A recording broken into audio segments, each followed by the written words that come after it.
कंचन पुण्य जीवित मरणे समो समणो।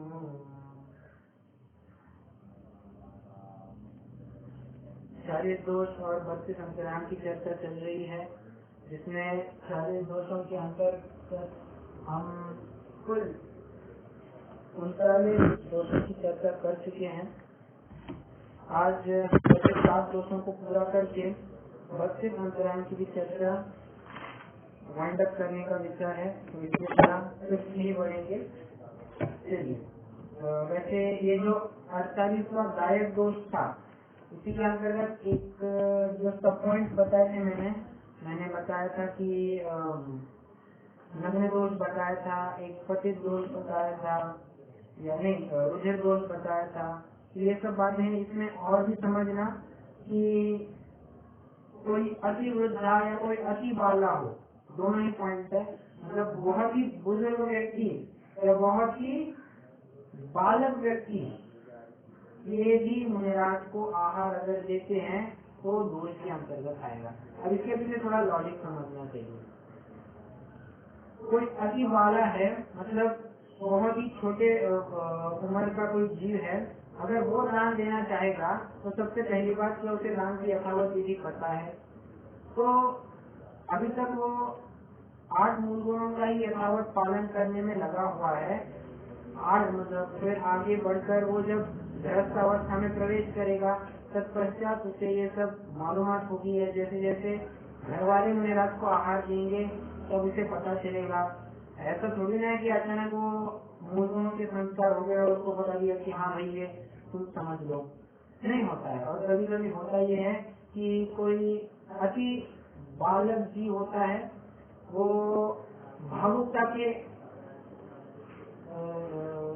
भावुकता में आकर वो कुछ अयोग्य कार्य भी कर बैठता है। जैसे वो एकदम साष्टांग दंडवत दे जाए किसी मुनिराज को और मुनिराज के पैर छूने लग जाए। मुनिराज ये सब देखकर तो अगर कोई उनको स्पर्श भी करेगा तो निकल जाने वाले हैं, वे थोड़ी ना रुकेंगे। ये सब बातें कोई अयत्नाचार के द्वारा पढ़ रहा होगा। ये सब बातें कंसिडर करके अति बाला को भी दोष के अंतर्गत लिया गया है। और अति वृद्धा को इसलिए लिया है क्योंकि भले ही उस जीव को यथावत विधि पता है, परंतु देने की अति सामर्थ्य नहीं है। देखिए, अति बाला में सामर्थ्य है, विधि पता नहीं है। अति वृद्धा में विधि पता है, परंतु वो सामर्थ्य ही नहीं है कि बराबर से मुनिराज का प्रदान करे कुछ हो। और मुनिराज का अगर यथावत प्रदान करना है, उनको भोजन घर में प्रवेश दिलाना है, ये सब बातें, उनको आहार दान देना है, तो आहार दाता जो है वो उसकी शारीरिक स्थिति भी तो ठीक होनी चाहिए। अगर उसका हैंड ऐसा एकदम शिवरिंग है और ऐसा डालते दूध गिर जाए तो बहुत बड़ी समस्या हो सकती है।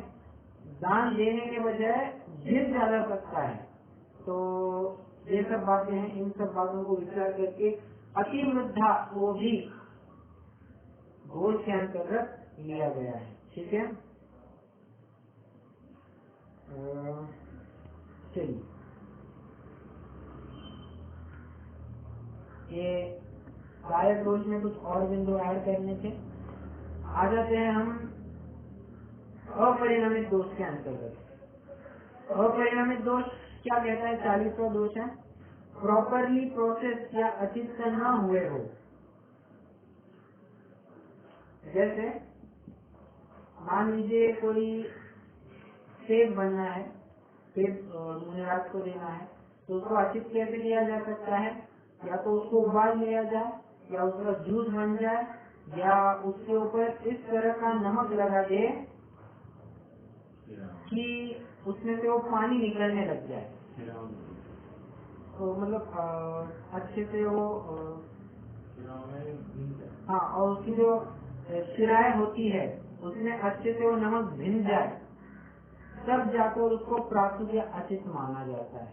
अगर मान लीजिए ऐसा हुआ नहीं, बस ऊपरी तौर पर नमक लगा दिया है, ठीक से लगाया नहीं है, वो उसकी एकदम तह तक वो नमक नहीं जा पाया है और उसको अचित नहीं कर पाया है, तो ठीक से प्रोसेस नहीं हुआ है ना, तो मुनिराज अगर ऐसा आहार लेते हैं ये भी दोष के अंतर्गत आएगा।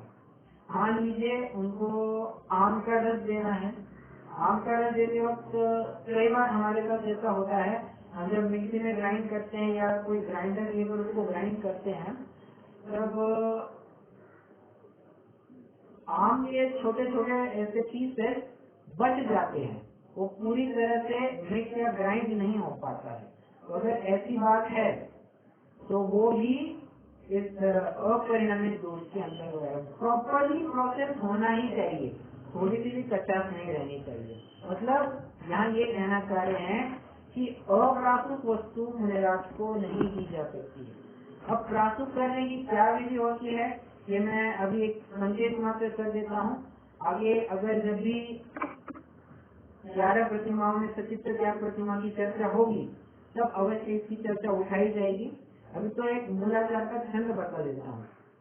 सुखम पक्वम सत्यम अम्बीलवनेन निश्चयं लौवं यं जन्तेन यच्छिन्नं संसौवं पासुगं गम्यम्। क्या कह रहे हैं, किसी भी खाद्य पदार्थ को अचित करने के या प्रासुक करने के 6 विधियां बताई गई है।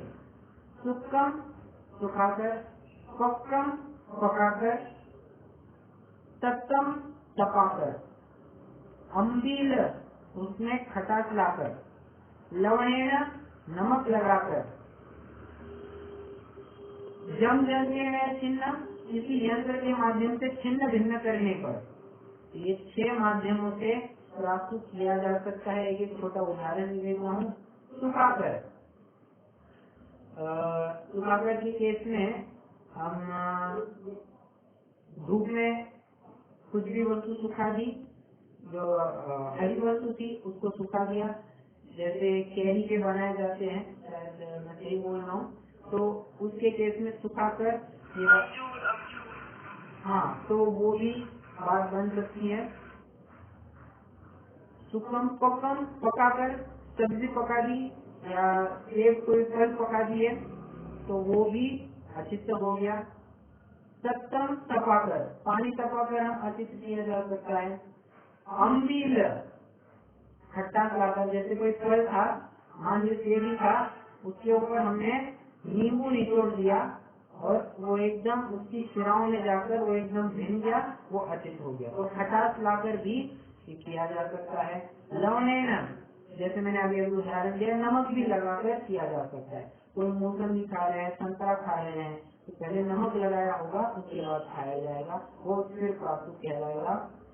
और जम के छिन्न, इस यंत्र के माध्यम से छिन्न भिन्न किया, जैसे जूस कर दिया, अनार का जूस कर दिया, अंगूर से अंगूर का जूस कर दिया, सेब इत्यादि का जूस बनाकर उसको भी अचित किया जा सकता है। ठीक है, तो अगर प्रॉपरली अचित नहीं हुआ है, प्रोसेस नहीं हुआ है, कच्चा ही बना रहा है, ऐसे कुछ स्थिति है तो अपरिणामित दोष बनता है। ठीक है, आगे लिप्त दोष। बर्तन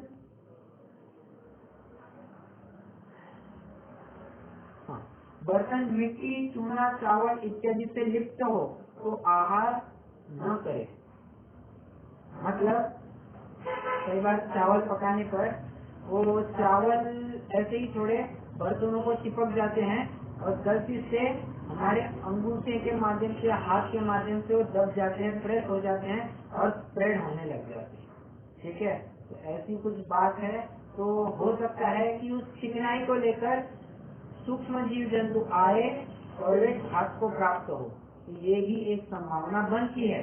इसलिए लिप्त दोष भी नहीं होना चाहिए। वैसे ये मृक्षित दोष के साथ ही रिजर्वल करता है। मृक्षित दोष में इतना मात्र देखा था कि कोई चिकनी, विशेष चिकनी वस्तु, घी, तेल इत्यादि की से लिप्त कोई बर्तन है तो उसको, उससे अगर आहार दिया जा रहा है तो नहीं चलेगा। ठीक है, अगला है परित्यजन दोष।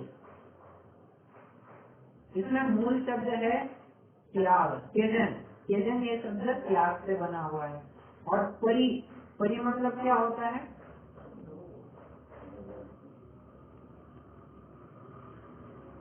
उड़ने वाली परी, अलग करना, हाँ दीदी, अलग करना, अलग करना, नहीं अलग करना नहीं। परी मतलब होता है चहु ओर से, कई बार शब्द सुना होगा परिशिष्ट, परिमार्जन। मार्जन मतलब शुद्ध करना, परिमार्जन चहु ओर से शुद्ध करना। ठीक है, ये सब बात है। परिच्छेदन मतलब चहु ओर से जो त्यागा गया है। अब मुनि के हाथ में आई वस्तु अगर ज्यादा गिर रही हो तो परिच्छेदन दोष लगेगा। मतलब मान लीजिए कदाचित उनकी अंजलि जो है वो ठीक से नहीं बनी होगी और जो कुछ भी उनके अंजलि पुट में दिया गया है वो हाथ में लेने के बजाय नीचे ही ज्यादा गिर रहा है, मतलब उसका त्याग ज्यादा हो रहा है। इस कारण से भी मुनिराज आहार नहीं लेंगे। ठीक है, ये परिच्छेदन दोष में आएगा।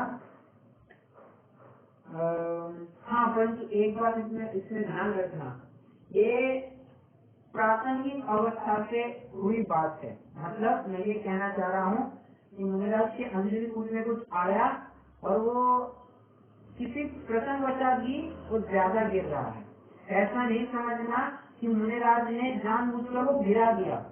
कई बार ऐसा भी देखने मिलता है, किसी मुनिराज को कोई सब्जी या कोई खाद्य पदार्थ इष्ट नहीं लगे तो वे क्या करते हैं, अंजलि कुछ में आया, मान लो उन्हें करेला पसंद नहीं था, छोड़ दी वैसी अंजलि, इतना सारा आहार वो नीचे गिर जाता है। और कई बार ऐसी भी स्थिति देखने मिल सकती है, बहुत सारा अन्न, शायद आधे एक व्यक्ति का आधा भोजन हो सके, इतना भी भोजन कभी कभी गिर जाता है, कभी ज्यादा हो जाता है और बस पसंद में आए ऐसे छोड़ देते हैं और फिर से अंजलि जोड़ देते हैं और कहते कुछ दूसरा लो। जबकि ये पूरा आगम विरुद्ध है। एक बार अंजलि छूट गई, उसके बाद मुनिराज अंजलि पुट में कुछ भी नहीं ले सकते हैं। That will be the final. ठीक है, अंजलि पुट छूट गई, बस उसके बाद अब आहार नहीं लिया जाएगा। ओके, चलिए, तो किसी द्वेषवश आहार त्यागना ये परिच्छेदन दोष में नहीं है। ये एकदम अशक्य अनुष्ठान के रूप में नहीं कह सकते, पर कुछ परिस्थितियां ऐसी बन गई कि वो गिर ही जा रहा है। ठीक है, अगला संयोजन दोष, अमेल वाली वस्तुएं आकर मिलना, जैसे गीजर, ठंडा गर्म पानी मिक्स कर दिया, ठंडे बर्तन में गर्म वस्तु डाल दी या विरुद्ध प्रकृति की वस्तुएं मिल गई, तो इन सब अमेल वाली वस्तुएं अगर कुछ मिल जाती है तो वो दोष के अंतर्गत आएगा। जैसे दही और गुड़, अब दही भी भक्ष्य है, गुड़ भी भक्ष्य है, परंतु अगर उनका मिश्रण होता है और उसको सेवन किया जाता है तो वो गरिष्ठ बताया गया है, मादक बताया गया है और सेवनीय बताया गया है।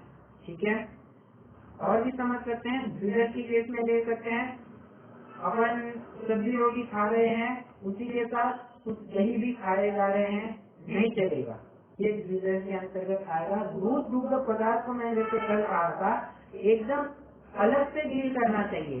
खाते वक्त या बनाते वक्त कुछ भी हो, अलग से ही उनकी सारी प्रक्रिया होनी चाहिए, अन्यथा संयोग होने के विशेष अवसर होते हैं, द्विदल का दोष लगता है और इससे तो बचना ही चाहिए। ठीक है, और द्विदल के दोष में मालूम है, ये जब भी दूध या दुग्ध पदार्थ कोई द्विदल की वस्तु जैसे दाल है, जीरा है इत्यादि और अपनी लार, इन तीनों का मिश्रण होता है, तब चलते फिरते त्रस जीव उत्पन्न होने लगते हैं। ये आप ने कभी देखा भी होगा कि जो तबेला होता है घोड़े का, वहाँ पर जो घुड़सवार होता है या घोड़े का राखनदार होता है, वो घोड़े को जब चने देता है उसमें थोड़ी छाछ मिलाता है, दूध मिलाता है और उसमें थूक देता है। थोड़े ही समय में उसमें चलते फिरते बिलबिलाते इंद्रिया जीव पड़ने लगते हैं। इसलिए होता क्या है, उस घोड़े को विशेष ताकत आती है, ऐसा उनका कहना है। और अगर वैसी बात हम करेंगे तो क्या त्रस घात के अंतर्गत नहीं आएगा। आप मान लीजिए कोई एक ऐसी इल्ली है, हम वो मुंह में डाल रहे हैं, क्या ये बात पसंद आती है? नहीं। तो फिर मुंह में जाकर उसको उत्पन्न कराना ये कहाँ तक न्यायोचित है? बिल्कुल नहीं हो सकता है। इसलिए पहले अपने स्तर पर इस विवेक का त्याग हो और तभी जाकर मुनिराज को भी हम ऐसा दे सके, ऐसी भावना भाई जा सकती है, अन्यथा ये भावना योग्य नहीं होगी। ठीक है। और भी एक बात है, गर्म पानी ठंडा पानी मिक्स कर दिया। अब ये भी बहुत अलग बात है। गर्मी के दिनों में ये बहुत देखा जाता है कि गर्म पानी था, बहुत उबला हुआ था और प्यास बहुत लगी है, थोड़ा सा ठंडा पानी था, ले लिया, दोनों को मिक्स कर दिया और वैसे ही पी ले लिया। या नहाने के लिए भी ऐसा कई बार लोग करते हैं, गर्म पानी मिलता है नहाने के लिए, उसमें ठंडा पानी मिक्स कर देते हैं, गया। ये बिल्कुल नहीं चलता है, क्योंकि बात ऐसी है, नहाने की बात वैसी नहीं है, परंतु एक जनरल बात आ गई है कि ठंडा और गर्म पानी कभी भी मिक्स नहीं होना चाहिए, क्योंकि जब भी ऐसा सम्मिश्र होता है उसको लेकर नए जीवों की उत्पत्ति चालू होती है। इसको भी एक योनि के अंतर्गत लिया गया है। ठीक है। ये 7वां सूत्र के दूसरे अध्याय के 32वां सूत्र है। सचित नहीं, क्या है वो,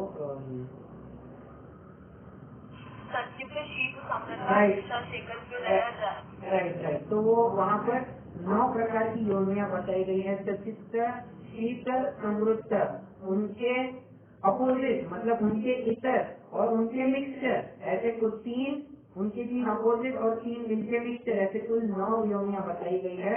जिसमें सचित शीत का लेना, शीत मतलब ठंडा, उसका अपोजिट उष्ण और शीतोष्ण, ये 3 प्रकार की योनियां बताई गई है। और अगर ऐसा होता है तो पुराने जीवों का घात होता है, नए जीवों की उत्पत्ति होती है, इससे अहिंसा महाव्रत में दोष उत्पन्न होगा। ठीक है।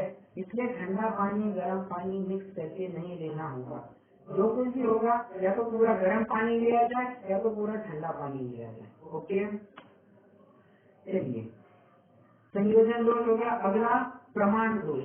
प्रमाण मतलब मुनिराज को भोजन करने का एक सेपरेट कहना चाहिए कि प्रोपोर्शन में ही उनको भोजन करना है। आधा पेट भोजन, चौथाई पेट पानी और चौथाई पेट खाली रखेंगे। अगर इस प्रमाण को एक्सीड कर जाते हैं, मतलब मान लीजिए 3/4 उनका भोजन में ही चला गया, फिर बचा था 1/5, मतलब 20% उन्होंने पानी से भर लिया और बस 5% उन्होंने एम्प्टी रखा। ये अगर ऐसा कुछ मिसमैच बनता है तो वो प्रमाण दोष के अंतर्गत आएगा। ठीक है। अगला है अंगारक दोष। भोजन स्वादिष्ट होने पर अति लंपटता से आहार करना। कई बार ऐसा हो जाता है, कोई वस्तु एकदम स्वादिष्ट बन गई या बहुत सारी मिठाई बनी हो, गुलाब जामुन है और रबड़ी है, न जाने क्या क्या है, फालूदा है, न जाने बहुत सारी वस्तुएं हैं, ये बनी हुई है और मेरा ये सब स्वादिष्ट व्यंजन देखकर लेते जा रहे, कोई रोग ही नहीं है, तो ये अति लंपटता से आहार करना, ये अंगारक दोष में आएगा। और अंतिम है धूम दोष। अनिष्ट सामग्री के प्रति निंदा भाव होना, ये धूम दोष के अंतर्गत आता है। ठीक है। इस प्रकार कुल हमारे 46 दोष पूरे हुए हैं। अभी बच्चे अंतराय की चर्चा हम चालू कर देते हैं। पहले अंतराय इस शब्द का अर्थ समझते हैं। अंतर मतलब गैप, आय मतलब आना। हम कहते हैं आय मतलब आपकी आय कितनी है, हमारी फलानी आय। आय मतलब इनकम, आय मतलब आना, और अंतर मतलब गैप। तो गैप का आना, किसमें गैप का आना, अरे भोजन करते करते वो अंतराय आ जाना, गैप हो जाना, ये अंतराय बताई गई है। तो कितने प्रकार से हो सकती है, तो कह रहे 32 प्रकार से हो सकती है। ओके। पहला काक, कौन सा है, एक मिनट, हाँ बराबर, काक दोष। काक दोष मतलब कोई कौवा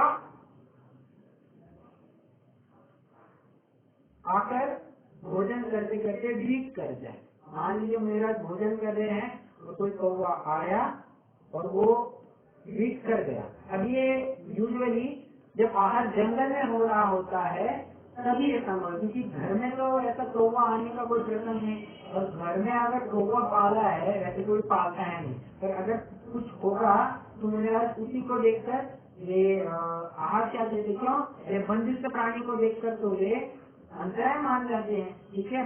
तो इसलिए घर में ये बात होने की संभावना बहुत ही गैर है, और हो सकेगा तो खुले में जब आहार होगा तब ये बात बनेगी।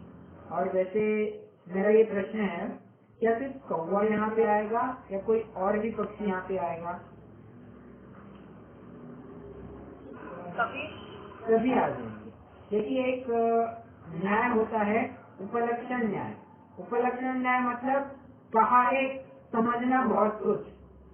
जैसे हमने कहा कौवों से इसे बचाना, मतलब सिर्फ कौवों से ही नहीं बचाना, जितने भी पशु पक्षी है उनसे भी बचाना, कबूतर है, तोता है, आदि आदि। तो सिर्फ कौवा नहीं समझना, इसमें दूसरे भी पशु पक्षी ले लेना।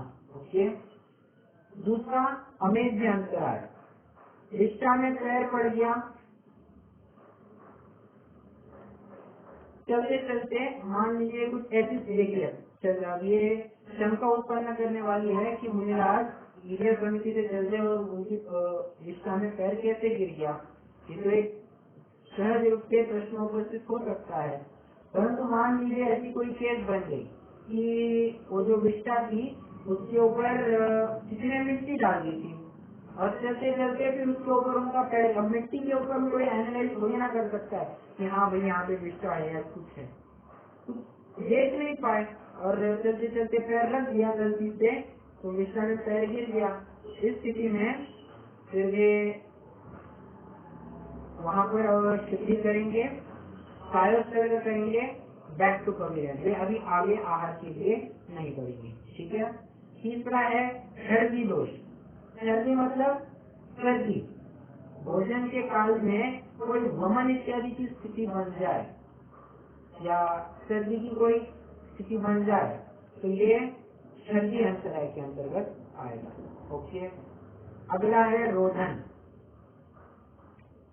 किसी ने विरोध किया या जुलूस वगैरह कुछ सामने से निकला तो ये रोधन। देखिए, रोधन, रोध मतलब होता है रोक। हम कहते हैं ना गतिरोधक, तो वो क्या कहते हैं, गतिरोधक। गति मतलब स्पीड, रोधक मतलब रोकने वाला, तो जो स्पीड को रोके वो स्पीड ब्रेकर। अब रोधन से ही दो शब्द बने हैं, जैसा उत्तर लगाएंगे वैसा। एक से बना है विरोध और एक बना है निरोध। विरोध मतलब पहले मतलब सामने से कोई अपना विरोध कर रहा है और फिर हम उसका प्रतिकार करें, और निरोध मतलब वो समस्या उत्पन्न ही ना हो, इसको निरोध कहा जाता है। जैसे संवर्ती से कहते हैं, आश्रव के निरोध को संवर कहते हैं, आश्रव के विरोध को संवर नहीं कहते हैं। मतलब आश्रव आया और फिर हमने उसका विरोध किया, वो संवर नहीं, आने से पहले ही रोक दिया, वो निरोध है और वो संवर है। आश्रव पहले मतलब कर्म पहले आए, उनका आश्रव हुआ और फिर निकाला, ये तो निर्जरा में चला जाएगा। सोच के ही रोक दिया तो संवर में जाएगा, और आने के बाद उसको हटाया तो वो निर्जरा में जाएगा। ओके। तो ये बात मुझे कहना ये है कि रोज मतलब किसी प्रकार से रुकावट आना। अब रुकावट कैसे आ सकती है, कोई चौकीदार ने रोक दिया, आप अंदर नहीं जा सकते हैं, या कोई दरवाजे पर कुत्ता बैठा था, उस श्रावक का नहीं था, कोई ऐसा ही स्ट्रीट डॉग था जो आकर बैठ गया रास्ते पर दरवाजे पर, और मुझे आज के आते थे वो भौंकने लग गया, ये तो विरोध हो गया। नहीं, अब मुझे आहार नहीं करेंगे, वहाँ पर आहार नहीं करेंगे। ओके। कहीं कहीं पर रोदन के अलावा रुदन भी आता है, मतलब कोई रोता दिखे तो मुराज आहार नहीं करेंगे। ओके। अब मैं जैसे ही कहता हूँ कि कोई रोता दिखे तो मुराज आहार नहीं करेंगे, इसको लेकर आपको कोई प्रथमानियों की घटना याद आती है?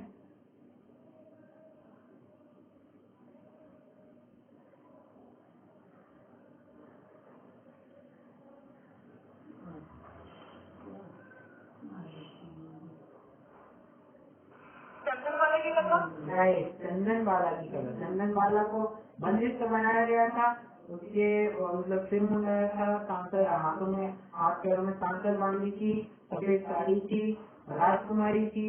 तो ये सब कंडीशन थी और आंखों में उसके आंसू भी थे, रस रोशनी भी देखी थी। तो देखिए इस केस में बात ऐसी हुई थी कि मुनि महावीर ये वृत्ति परिसंख्यान मतलब एकदम अटपटी रस लेकर आहार के लिए निकले थे। मतलब इन कंडीशन को फुलफिल कुछ होगा तभी मैं आहार करूंगा। उन्होंने मतलब ये धारणा की थी, कोई राजकुमारी हो जिसका सिर मुंडाया हो, सफेद साड़ी पहनी हो, सांसल में बंदी हो, बंदिस्त हो, आंखों में आंसू हो, ये सब कंडीशन से मतलब ये जब स्थिति बनेगी तभी मैं आहार लूंगा। अभी आंख में आंसू आए तो ये देखकर मेरा तो अंतराय होनी चाहिए थी, जबकि कहते हैं कि उनके तो आहार हो गया। यहाँ पर आंसू मतलब समझना, उसमें वो आनंद आंसू दिखने चाहिए। ओहो अरे मुझे रस के दर्शन हो गए, महाभाग महाभाग हमारे, और उसको लेकर वो आनंद आंसू झलकने आए। आंसू मतलब ये नहीं समझना। देखिए रुदन मतलब ये कहा जा रहा है कोई छाती पीट पीट कर हो गए, हमारे चले गए हमारे चले गए। इस स्थिति में ये वास्तव में रुदन कहलाएगा। ठीक है, तो बात ये समझनी चाहिए, चंदन वाला की जो केस है वो रुदन नहीं कर रही थी, उसके आंसू में वो आनंद आंसू आए, ऐसा अर्थ समझना होगा। ओके, रुदन मतलब किसी के वियोग स्वरूप विलाप चल रहा है, वो वाला समझना। ओके, अगला है रुधिर। रुधिर की चर्चा तो हम कर चुके हैं। अगर हाथ पर थोड़ी सी भी खरोच हो नहीं चलेगा, परंतु किसी अन्य अवयव पर खरोच हो, खून बह रहा हो और 4 अंगुल तक की धार हो खून की, तो फिर आहार दिया जा सकता है। अगर 4 अंगुल के ऊपर है तो आहार नहीं दिया जा सकता। ओके, अगला है अश्रुपात। अश्रुपात कह रहे हैं, ये कैसे बात मानी? ऊपर तो रुदन कहकर आए हैं, कोई रो रहा है, विलाप कर रहा है, आंखों में आंसू दिख गए, और यहाँ पर दूसरे अश्रुपात बता दिया, कैसे बात बनेगी? तो अश्रुपात मतलब समझना कि किसी दूसरे की आंखों में आंसू नहीं, खुद ही की आंखों में आंसू आ जाना। अब ये किस हालत में संभव है? देखिए किसी संगत कोई बुजुर्ग आचार्य थे, श्रेष्ठ मुनि थे, और अभी अभी ही उनका देहावसान हो गया, वे समाधि मरण कर स्वर्गलोक सिधार गए। अभी बात ऐसी थी कि वे बहुत ही अच्छे मुनिराज थे, दयावान परिणामी थे। सभी मुनिराज होते हैं, पर उनमें बहुत विशेषता पाई जाती थी। उन्होंने धर्म का बड़ा प्रचार किया था, उनके हमारे ऊपर बहुत उपकार थे। वो उपकार की कृतज्ञता को थोड़ा सा याद करते करते मुनिराज भावुक हो गए और उनके आंखों में से आंसू आ गए। बस बैक टू पवेलियन, अभी वे वहाँ आहार करने ही नहीं जाएंगे, वे जंगल में लौट जाएंगे। ठीक है, ये देखिए बात ऐसी है कि मुनिराजों को भी आपस में ये वात्सल्य होता है। ऐसा नहीं है कि मुनिराज बस अब तक संसार छोड़ दिए हैं तो एकदम कठोर हृदय हो गए। हाँ, संसारियों के प्रति कठोर हृदय हो गए हैं, परंतु जो मोक्ष मार्ग में बढ़ रहे हैं ऐसे साधर्मी मुनियों के प्रति बराबर से उत्कृष्ट उनका वात्सल्य पड़ता है। अरे 48 निर्यापक आचार्य मिलकर अपनी सामयिक आदि षट आवश्यकों को छोड़कर, ध्यान रखना, मुनिराज को सामयिक के लिए कभी भी एग्जम्पशन नहीं मिलती है। कोई भी हालत हो सामयिक को करनी है, पर समाधि एक ऐसी स्थिति है जहाँ पर मुनिराज को सामयिक से भी एग्जम्पशन दे दिया है कि हाँ आप नहीं करेंगे तो भी चल जाएगा, क्योंकि समाधि से जीव की अभी समाधि का इम्पोर्टेंस है। तो उस काल में वो जो आचार्य समाधि करा रहे हैं, आपको पता है उनके सिर दबा सकते हैं, पाव दबा सकते हैं, यहाँ तक कि अगर उनको उन समाधिस्थ मुनिराज को मल क्षेत्र में दिक्कत हो रही है तो स्वयं आचार्य अपने हाथ से वो मल निकाल कर मुनिराज का स्थितिकरण कराते हैं। मतलब बहुत अलग लेवल की वात्सल्य चलता है उनका। ये सुनने में बड़ा ग्लानिमय लगता है, परंतु मुनिराज को उसमें बिल्कुल ग्लानि नहीं होती है। ये तो अहोभाव आता है कि अहो कितना सौभाग्य मिला है कि मुझे मुनिराज की सेवा करने का एक अच्छा मौका मिला है, एक अवसर मिला है। तो ऐसे ही मुनिराजों का अगर निधन हो जाए, स्वर्गवास कर जाए, तो स्वाभाविक तरीके से ये हो सकता है कि 2-3 दिन कहीं मन ही ना लगे। अरे हमारे में से ही कोई अगर ऐसा जीव चला जाए जिसकी बहुत ख्याति थी, जो बहुत ही पुण्यशाली जीव था, या जो बहुत मैन ऑफ वर्च्यूज और मैन ऑफ वैल्यूज, अगर कोई हमारे में से गुजर जाए, तो हम किसी का भी कोई काम में ऐसा विशेष मन लगता है क्या? नहीं लगता है। तो जब हमारे स्तर पर ऐसी बात है, तो मुनिराजों के स्तर पर तो अलग ही बात है। तो मुनिराज 2-3 दिन तो भले ही आहार करने जा सकते हैं, परंतु उनका मन ही नहीं करेगा आहार जाने के लिए, और जाएंगे भी तो हो सकता है कि उनको ऐसी भावना उत्पन्न हो गई, भावुक हो जाए और आंखों में से आंसू आ जाए। परंतु अगर होता है तो अंतराय मानेंगे और लौट जाएंगे। ओके, अगला है जानवर। क्या संधि विच्छेद क्या होगी? जानू प्लस अधर। जानू मतलब होता है घुटना, नी, और अधः मतलब उसके नीचे, मतलब घुटने के नीचे का हिस्सा किसी भी प्रकार से स्पर्श होने पर अंतराय होगी। अब ये कैसी बात संभव है? अब मान लीजिए, जैसे मैंने कल आपको कहा था कि मुनिराज आहार करने के लिए 1-2 माले चढ़ सकते हैं, मतलब पहली मंजिल पर या बहुत से बहुत दूसरी मंजिल तक चढ़ सकते हैं। अब मान लीजिए चलते चलते सीढ़ियाँ ऐसी थी कि बड़ी बड़ी टांगे डालनी पड़ती थी, मतलब थोड़ा सा ज्यादा डिस्टेंस कवर कर करके ऊपर चढ़ना था। और संभावना ये बिल्कुल थी कि जो सीढ़ियाँ है वो घुटने के नीचे के हिस्से को टच कर जाए। अगर ऐसा होता है तो मुनिराज अंतराय मानेंगे और लौट जाएंगे। ठीक है, इसलिए सीढ़ियाँ चढ़ने से भी पहले वे देखेंगे कि अपने से सीढ़ियाँ चढ़ना संभव है या नहीं है। अगर होगी, स्पर्श नहीं हो रहा होगा, तो ही फिर वे सीढ़ियाँ चढ़ेंगे। ओके, अगला नाभ्यधो निर्गमन। क्या संधि विच्छेद होगी? नाभि अधो निर्गमन। नाभि मतलब नेवल जिसे कहते हैं, NEVEL इंग्लिश में जिसे कहते हैं। अधो उसके नीचे, सॉरी अधो, हाँ बराबर। निर्गमन मतलब जाना कह सकते हैं। तो नाभि की ऊंचाई वाला कोई दरवाजा हो तो वे आहार नहीं करेंगे। अब कई बार होता था, मतलब पुराने जमाने में देखेंगे आप, राजा के बड़े बड़े मेन गेट देखेंगे तो ऐसे पूरे थोड़ी ना खुलते थे, वैसे थोड़ा झुककर ही जाना पड़ता। वो छोटे से दरवाजे बनाते थे और उसी में से झुककर जाना पड़ता था। अब हर कोई व्यक्ति आएगा, उसके लिए थोड़ी ना पूरा दरवाजा खोलेंगे। जब कोई विशेष वस्तु आनी है, व्यापार इत्यादि के संबंधित सेना आनी जानी है, तभी पूरा दरवाजा खुलता था और छोटे दरवाजे से आना जाना बनता था। अगर ऐसा दरवाजे की हाइट नाभि तक, नाभि से ऊपर वाली है, नाभि से ऊपर वाली मतलब उसे छोटी कहना पड़ेगा कि वो हमें झुककर जाना पड़े, तो मुनिराज वहाँ पर आहार नहीं लेंगे, अंतराय मानेंगे। ओके, क्यों? आने जाने में अगर कोई वृद्ध जीव है तो गिर भी सकते हैं, चोट लग सकती है, कुछ भी हो सकता है, फिर झुककर जाना है। ये सब बातों को विचार करके ये ऐसे स्थान पर आहार नहीं लेंगे। ओके, अगला है स्वप्रख्यात सेवन। किसी वस्तु का त्याग किया और वही वस्तु का आहार करना।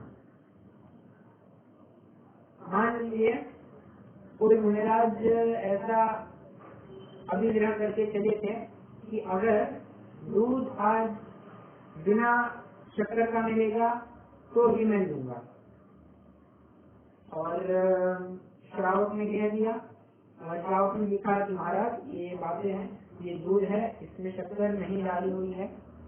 जबकि बात ऐसी थी कि उसने शक्कर डाली थी।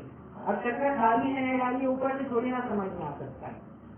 अब लॉजिकली सोचिए, दूध ऐसा का ऐसा है और उसमें किसी ने शक्कर मिलाई है, क्या समझ में आएगा? कुछ समझ में नहीं आएगा। ये मीठा है या तीखा है, क्या समझ में आएगा?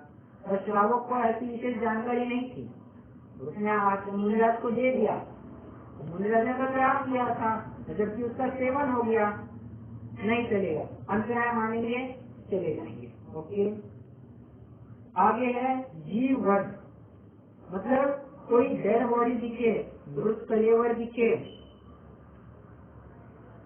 तो वे अंतराय मानेंगे। अब इसके संबंध में एक थोड़ा सा इंफॉर्मेटिव पॉइंट बताना चाहूंगा। ये जो जितने भी सामुद्रिक शास्त्र होते हैं, सामुद्रिक शास्त्र मतलब कोई जानता है सामुद्रिक शास्त्र क्या होते हैं?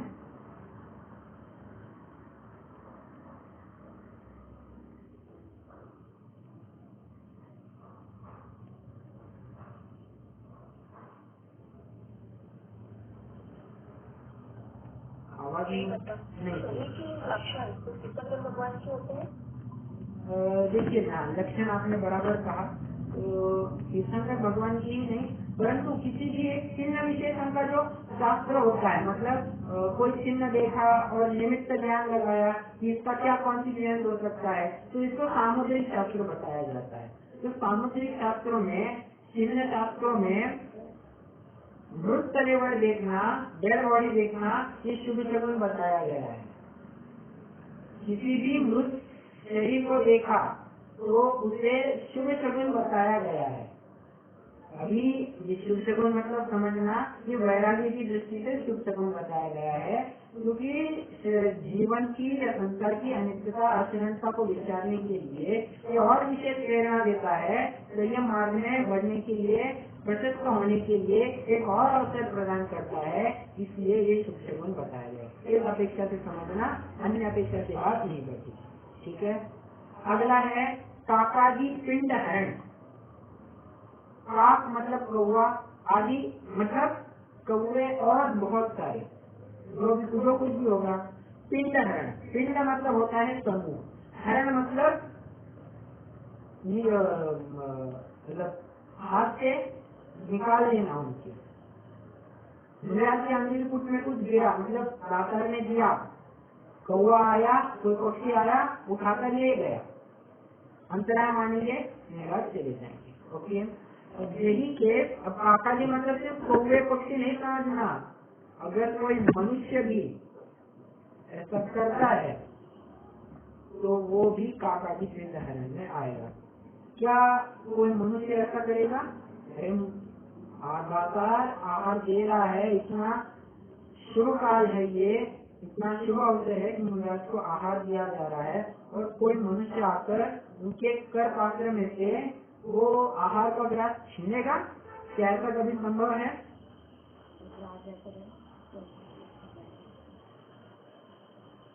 मैं प्रश्न पूछ रहा हूँ आपको।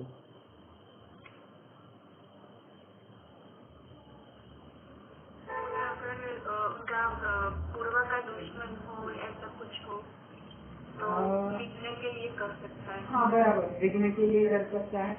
और एक घटना विशेष को आधार बनाकर मैं ये प्रश्न पूछ रहा हूँ। आपने जो बताया बिल्कुल सही है, परंतु इसी पॉइंट को लेकर हर पंचम काल में एक ऐसी घटना होती है। क्या आप इससे वाकिफ है?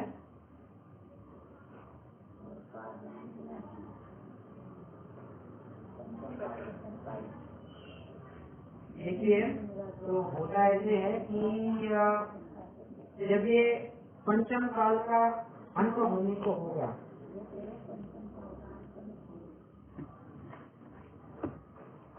तो जब देखिए पंचम काल का जब भी अंत होने वाला होता है, तब एक कल्कि उत्पन्न होता है। ये कल्कि हर हजार वर्षों में उत्पन्न होता है, जो धर्म का ह्रास करता जाता है और अपना एक क्षत्रिय राज्य स्थापित करता है।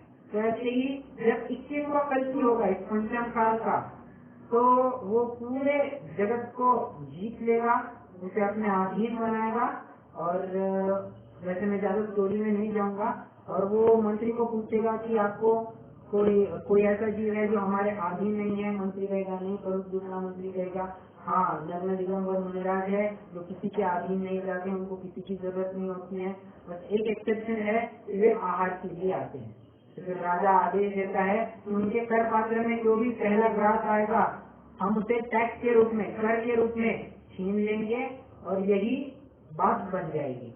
तो ये जब भी वो कल की हाथ में से जब वो निकाल लेगा, मुनिराज अंतराय मानेंगे, फिर समझेंगे कि अपनी 3 दिन आयु शेष बची है, और उसी बात को लेकर मुनिराज आरिका, श्रावक और श्राविका, ये जो चतुर्वेद संघ है, ये अपनी 3 दिन आयु शेष मानकर ये समाधि ले लेंगे। ओके, तो ये पंचम काल के अंत में ये बात ऐसी बनती है। ठीक है, चलिए अगला है पानीपतन दोष। पानी, पानी नहीं, पानी, पानी मतलब जल, पानी मतलब हाथ।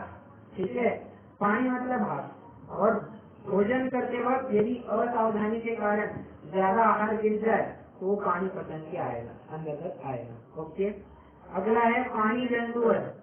कोई जीव दो, कोई प्रश्न है? पानी क्या बोला आपने? पानी, पानी यानी क्या बोला? हाथ, हाथ, हाथ, हाँ, तो पानी पतन हो गया। अगला है पानी जंतुवध। कोई जीव, 2-4 इंद्रिय वाले जीव आकर गिरना, आहार कर रहे थे, कोई मक्खी मच्छर आकर गिर गया, ये प्राणी जंतुवध में आएगा। मांस दर्शन, शोधन करते वक्त किसी पंचेंद्रिय की प्राप्ति हो या कोई मृत हालत में कुछ मिले तो ये समझना। देखिए, पानी जंतुवध में 2 से 4 इंद्रिय वाले लेना, और मांस दर्शन में पंचेंद्रिय का लेना। ओके, तो अगर ऐसी कुछ आहार में कुछ बात मिल जाती है तो ये अंतराय माननीय है। अगला है उपसर्ग। आहार के लिए निकलने पर कोई उपसर्ग हो जाए या आहार करते वक्त कोई उपसर्ग हो जाए, देवकृत, मनुष्यकृत, सिजनकृत, कुछ भी हो, अब उपसर्ग होता है, अंतराय मानेंगे।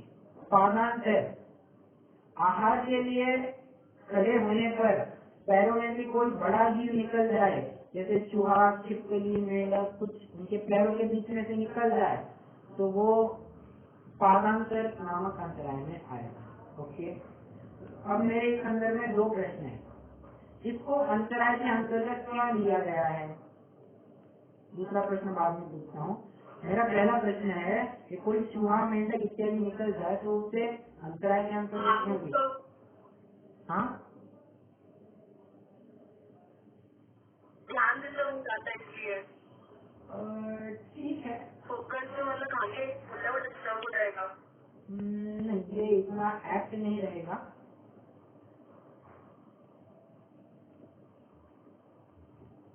थोड़ा सा लॉजिकली सोचेंगे, मिल जाएगा हमको।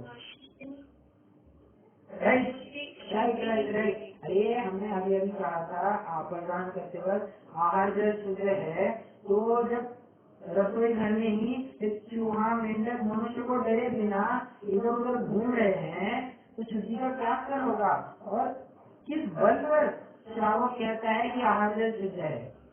दिन दहाड़े ऐसे घूम रहे हैं तो उसके शुद्धि का स्तर नहीं आंका जा सकता है, मुनिराज वहाँ पर आहार नहीं लेंगे। ओके, दूसरा प्रश्न मेरा ये है, मुनिराज के पैरों में कितना अंतर होता है? जब वे खड़े होते हैं तो उनके 2 पैरों के बीच में कितना अंतर होता है?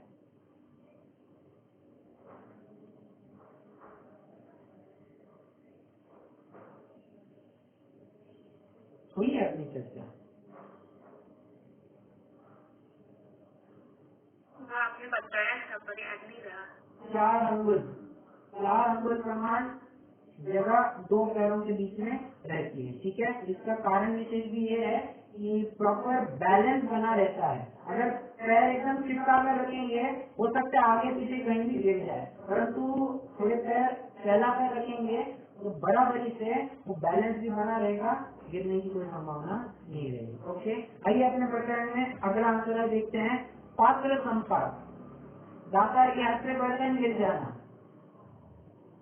कुछ सब्जी परोस रहा था, परोसते फिसल गया, ये पात्र संपात में आएगा। इसी का दूसरा नाम है भाजन पतन।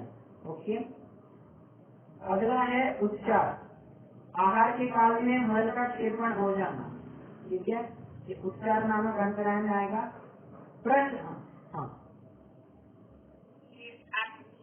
पहले जो बोला, आपके आपकी आवाज नहीं आ रही है। इससे पहले वाला पात्र संपात क्या क्या होता है? पूरा सुनाई नहीं दिया। सभी को आवाज तो आ रही है? अभी नेटवर्क में डिस्टर्बेंस है? आ रहा है ना? परंतु अभी फिर आपके पास नेट में कुछ प्रॉब्लम होगा। देखिए मैं फिर से बताता हूँ। पात्र संपात मतलब श्रावक के हाथ से वो बर्तन गिर जाना। पात्र मतलब बर्तन, संपात मतलब गिरना। ठीक है, बर्तन का गिरना पात्र संपात किया जाएगा। ओके, अगला है प्रश्रवण। आहार के काल में मूत्र का क्षेपण होना। उच्चार मतलब मल का क्षेपण, प्रश्रवण मतलब मूत्र का क्षेपण होना। अभी कैसे संभव है? देखिए किसी मुनिराज को मान लीजिए लघु शंका को लेकर समस्या हो रही है, उनको ठीक से लघु शंका नहीं हो रही है, तो कभी कभी उनको अचानक से ही एकाएक कभी ऐसा मूत्र क्षेपण हो जाता होगा। तो अगर ऐसा होता है तो इस प्रश्रवण दोष के अंतर्गत आएगा। अगला है अभोज्य गृह प्रवेश। अनुचित घर में प्रवेश कर जाना। कोई भंगी चमार के घर में प्रवेश कर गए, कोई हीन पुनीत के घर में प्रवेश कर गए, तो ये अभोज्य गृह प्रवेश नामक अंतराय कहलाएगा। अगला है पतन।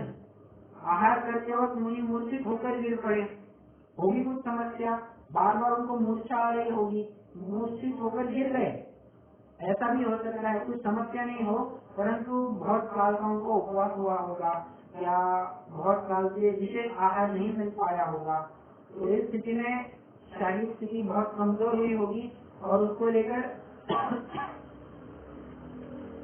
वे मूर्छा आकर गिर गए होंगे, कुछ हुआ होगा, तो ये पतन नाम का अंतराय माना जाएगा। देखिए अगला है उपवेशन। आहार करते करते बैठ जाना। किसी मुनिराज की शक्ति नहीं बनी कि अपन खड़े ही बने रहे और बैठ गए, नहीं चलेगा। क्यों? अरे स्थिति भोजन का गुण है। स्थिति भोजन मतलब खड़े खड़े ही भोजन लेंगे, बैठकर भोजन नहीं लेंगे। अच्छा ये सभी एक ही समझना। आहार तो उन्होंने बैठकर कर लिया और बाद में आहार तो उन्होंने खड़े खड़े कर दिया, परंतु बाद में नीचे बैठ गए और नीचे बैठकर उन्होंने पानी पिया। क्या ये संभव है? बिल्कुल संभव नहीं है। ऐसा ही वीडियो किसी ने हमें फॉरवर्ड किया था और वहाँ वो वीडियो दिखाया गया था कि आहार कर रहे थे खड़े खड़े और नीचे बैठकर फिर वो पानी पीने लग गए। नहीं, ये बिल्कुल संभव नहीं है। जो कुछ भी होना है खड़े खड़े ही होगा। ओके, बैठ जाते हैं वो अंतराय माना जाएगा। क्यों? अरे अति आसक्ति का प्रतीक है। शक्ति नहीं है और फिर भी शरीर के पोषण का अभिभाव है। नहीं, यहाँ तक तो अरे समाधि की तैयारी होनी चाहिए थी, शरीर के पोषण में क्यों लगे, ऐसा मेरा को विचार आना चाहिए था। ओके, देखिए उपवेशन में मूल में संतुष्ट शब्द है। इसका ज्ञान हमें स्कूल में हुआ था। हमें टीचर कहते थे उपविशतु। जब भी संस्कृत की क्लास रहती थी तो टीचर को ग्रीट करने के लिए खड़े रहते थे, टीचर कहती थी उपविशतु। उपविशतु मतलब बैठना और उसी का शब्द है उपवेशन। उपवेशन मतलब आहार करते करते ही बैठना। ओके, अगला है दंशन या सदंश। कोई कुत्ता आकर काट जाए या कोई सांप आकर काट जाए, अब ये भी सब कोई जंगल हो, कोई खुला एरिया हो जहाँ आहार चल रहा है, वहाँ पर विशेष रूप से संभव है। कोई घर में कुत्ता सांप आने की तो बात नहीं, अगर होता है तो पहले मेरा आहार छोड़ देंगे, बराबर है। तो इस सदंश नाम का अंतराय है। अगला है भूमि स्पर्श। मान लीजिए सिद्ध भक्ति करने के लिए बैठे थे और सिद्ध भक्ति करने के पश्चात उठते उठते उनके हाथ जमीन को टिक गए,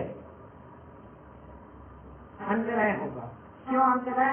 अरे खुद से उठने की ताकत नहीं है, हाथ का आधार लेकर खड़ा रहना पड़ रहा है, ये अति आसक्ति का प्रतीक है।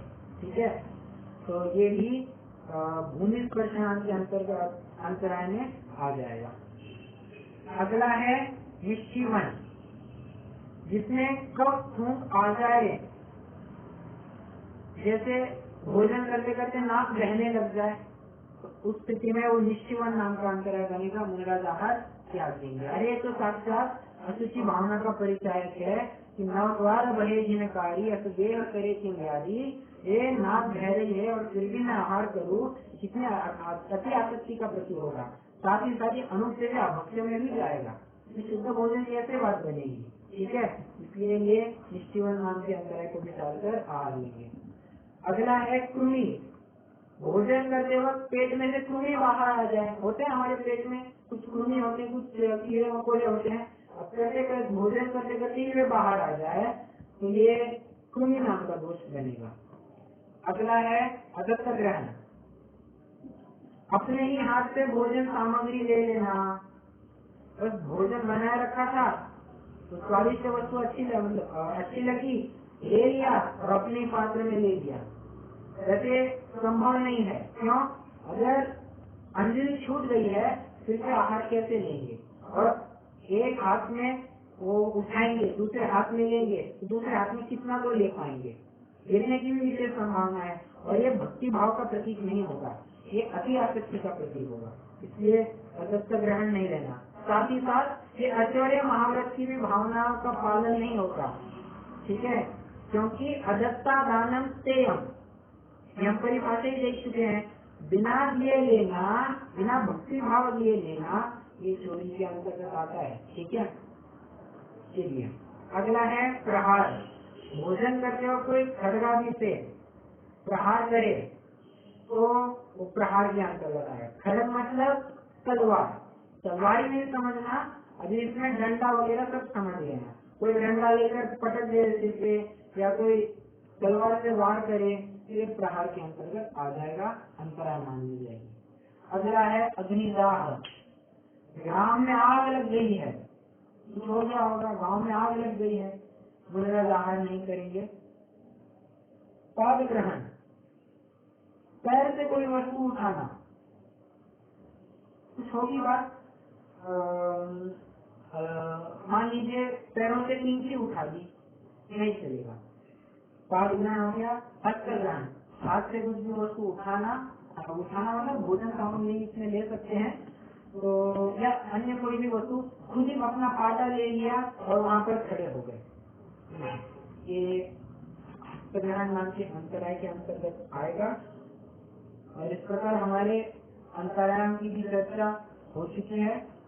कुछ प्रश्न हो तो आप पूछ सकते हैं, नहीं तो मैं एक दो मिसलीनियस पॉइंट बताकर इस आहारचर्या को, यूँ कह सकते हैं 28 नियमों के प्रकरण को लगभग पूर्ण विराम दूंगा। कुछ एक अगली कक्षा में 15-20 मिनट चौमासे का क्या स्वरूप होता है उसके बारे में भी चर्चा की जाएगी, तो उसकी चर्चा करेंगे और विशेष बात रखेंगे। ठीक है, तो एक मिसलीनियस पॉइंट बताता हूँ आहारी के संबंध में। देखिए,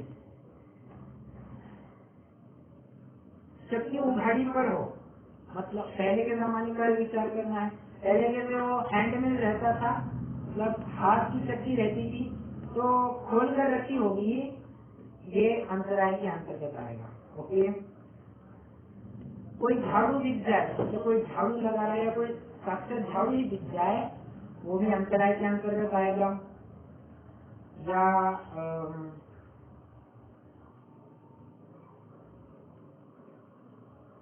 दाता एक वस्त्र वाला हो, ये भी एक पॉइंट है। जैसे ये दोष के अंतर्गत भी आएगा। हमने दायक दोष के अंतर्गत नग्न दोष में देखा था कि कोई दाता अगर नग्न है या एक वस्त्र वाला है तो आहार नहीं लेंगे, वो अंतराय दोष में आएगा। कैसे? बात ऐसी है कि कपड़ा एक ही बना है तो संभावना है कोई उसका अवयव दिख जाए या उसका वस्त्र भी निकल जाए, तो इस स्थिति में वो यथावत योग्य विधि नहीं होगी, इसलिए ये अंतराय या दोष के अंतर्गत आ जाएगा। दाता ने बहुत ही रंगीन कपड़े पहने हो, अब देखिए, हाँ ये भी थोड़ा नोट कीजिए, आजकल जो कोई भी आहार देता है दाता, उसके कपड़े इतने चमकीले होते हैं, विशेषकर महिला वर्ग में, कि इतने चमकीले कपड़े पहनते हैं, मेरा जाने वाले, महाराज जाने वाले हैं, मतलब लगभग सज ढक ही तैयार रहती हैं। अगर ऐसी बात है तो इतना श्रृंगार अगर मुनिराज देखेंगे तो सबसे पहली बात हो सकता है उनके ब्रह्मचर्य में घात हो सके। और ये यहाँ बात बता रहे हैं, अगर इतने तड़क भड़क कपड़े पहने हैं, काला पहना है, लाल पहना है, ऐसे पहने हैं, साड़ी पहनी है, यथावत पहनी है, परंतु इतने रंगीन कपड़े पहने हैं, ये सिर्फ श्राविकों पर ही नहीं लगाना, श्रावकों के ऊपर भी लगाना। कोई श्रावक ने एकदम से लाल कुर्ता पैजामा पहना है, नहीं, ये योग्य बात नहीं होगी। तो ये भी अंतराय के अंतर्गत आएगा। और अंतिम है भोजन घर में अंधेरा हो, ध्यान रखना, भोजन घर में अंधेरा हो तो भी अंतराय के अंतर्गत आ जाएगा। वैसे ये भोजन में अंधेरा, क्या ये प्रकरण हमने कहीं देखा है?